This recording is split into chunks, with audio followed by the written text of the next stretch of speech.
A deadly fire in the Texas Panhandle is making history in the worst way. Strong winds helped the wildfire grow to more than 1 million acres. That's the largest ever seen in Texas.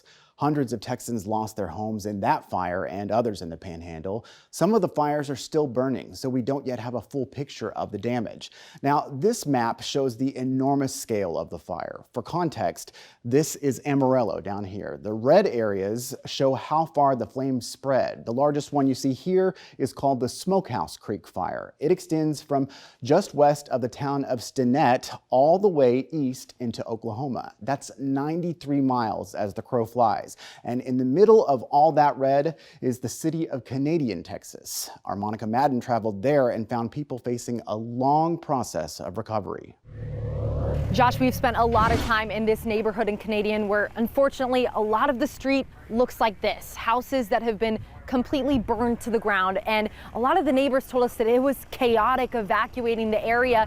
Many of them, as they were driving out, were told that they couldn't leave because of road closures. That's how big this inferno was. And to give you an idea of just how hot it is, this is a piece of burnt metal from this classic car. It has to be well over 1,000 degrees Fahrenheit in order for this to happen. So really, really hot temperatures, and it's part of the reason why the neighbors here tell us they are just thankful to be alive. This would have been my son's room. Sky Wilson and her family evacuated in a rush late Monday night. It felt like a bad dream. Driving away, she thought the town looked like hell on earth.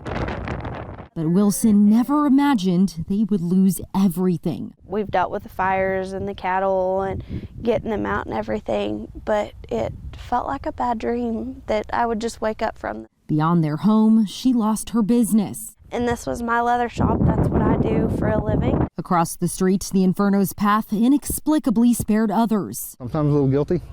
I don't know why. It's just like, why? Like, what happened?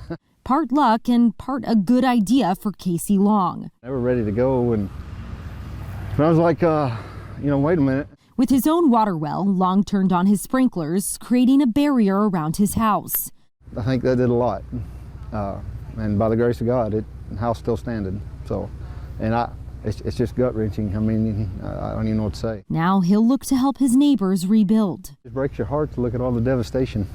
Everybody's going to pitch in, everybody's going to help, and then it just brings us all closer. Families like the Wilsons start a long journey of making up what was lost. I looked at my best friend earlier, and she lost her house, and I was like, okay, what's the next step? And she goes, I don't really know.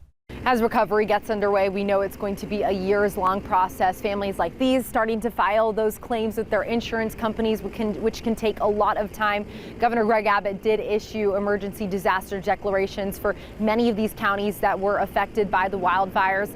That does allow federal resources to be freed up and more easily deployed to affected areas. But again, all of this takes time. So communities like Canadian are focused on short-term recovery efforts, churches, volunteer organizations coming out to help people whose homes have been destroyed. And really what we've seen here is a community coming together to help each other. Josh.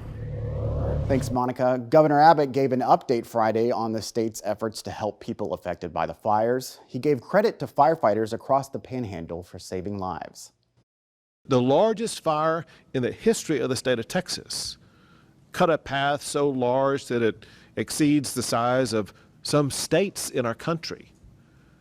And it would have been far worse and far more damaging, not just to property, but also to people, but for those firefighters. The governor emphasized that the fire threat is still active across Texas. He urged the public to take precautions to prevent wildfires.